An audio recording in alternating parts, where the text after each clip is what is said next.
If you are a regular or early subscriber to my channel, you'll know that there's a part 1 cloth video for clothes in Blender. And at last, here is part 2, only about 3 months later. Very fast. In this video, we'll be going over the details of how I do my clothes in Blender without using the weight paintbrush at all. And I also want to add real fast that I feel like a lot of YouTube channels just gloss over the specific settings for their clothes in Blender and the fine details like the size of their character, which is very important for clothing simulations. At the very end of this video, I'm just going to have all my settings pulled up, and you can just look, and if you'd like to, you can just copy all of my settings, or you can experiment with my settings, but you'll at least have the basic idea of where I started. So thank you guys so much for clicking on this video. I hope you enjoy, and sorry it took so long to get out. So to begin this tutorial, we're gonna just start with the cloth sim only on this mask here. I recommend highly having your character in a T-pose. So let's get this character in a T-pose. Once you have your character in a T-pose, what we're going to do is pick the article of clothing that we'd like to simulate.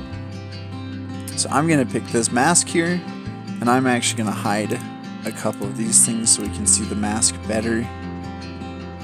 So because we're going to be first working on the mask, the first thing you need to do, and this is assuming you've already created the clothing. If you haven't learned how to create clothing in Blender yet, check out this video and click this link. So I'm going to select my mask, and then make sure your character already has a rig and an armature. So I'm going to select that armature. So once you've selected the armature, right click, and then I'm going to go to parent, and then I'm going to select armature to form. So once you've done that, select your character's mesh, and then select the article of clothing you'd like to animate. Now in the upper left hand corner, you'll be in object mode. Let's switch over to weight paint. You should see something like this where your article of clothing is blue because of the weight paint mode, and your character mesh should not be blue, but it should still be selected. Now go to weights and then select transfer weights.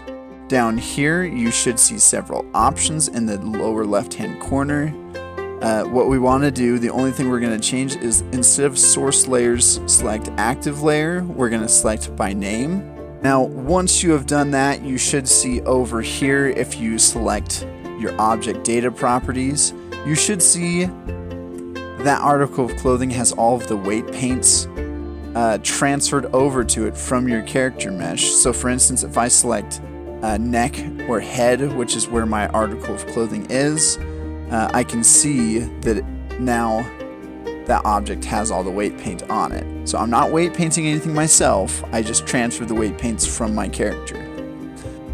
Now what we're going to do is we're going to head back to object mode and select that article of clothing. Let's go into our basic shader and then hit tab. And now what we're going to do is we're going to hit our plus over here in our vertex group to add another vertex group. I am going to name my vertex group mask.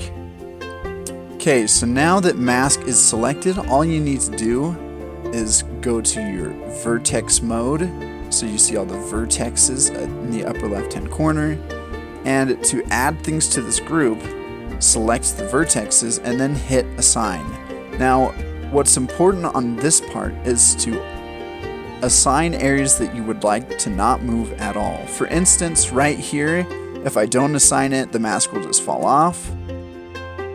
So now, I'm going to assign these bits of the mask, and I'm a little worried that if I don't assign more of up here, it'll just kind of slide down my character's face.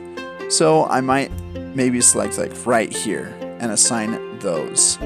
If you would ever like to edit the ones you have assigned, you can hit select and it will select all the vertexes that are assigned to that group, and you can adjust the amount of give the cloth sim will have. I have it set to full weight, so it means it won't move at all, but you can move it down or up depending on what you want for your character. I usually recommend just having it all the way up and just having your cloth sims in places you might not be able to tell. And now make sure your mask is selected, go over to your modifiers, add modifier, and add cloth. Once you've added a cloth sim, you're going to have a bunch of different options here. Rather than going through all of these options with you guys right now, I'm just going to take a screenshot of this basically and put it at the very end of my video. So if you want to copy exactly what I did here, you can just look at the end of my video. There's one thing that is important that we go over right now, and that is the pin group. You'll see that my pin group is currently empty. Select your pin group and you should see all of those weight paints that we've transferred over.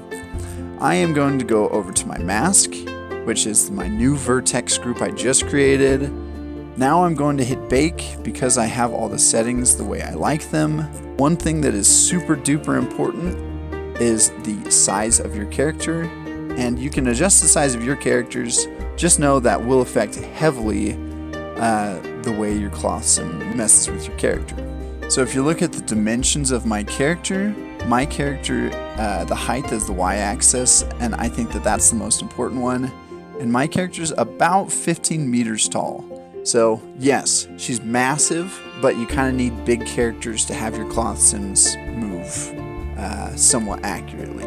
Go back to your article of clothing, make sure you have the end frame you want selected, and then just hit bake. In closing, guys, I just want to show you a couple of the other clothings that I did for this character. For instance, this kind of hood. I'll select that and tab out, and now you guys can see I use the exact same method using a different vertex group called fur pelt, and the same with down here, which is the other cloth simmed fabric. Just the very edges here have all been assigned to their separate vertex group.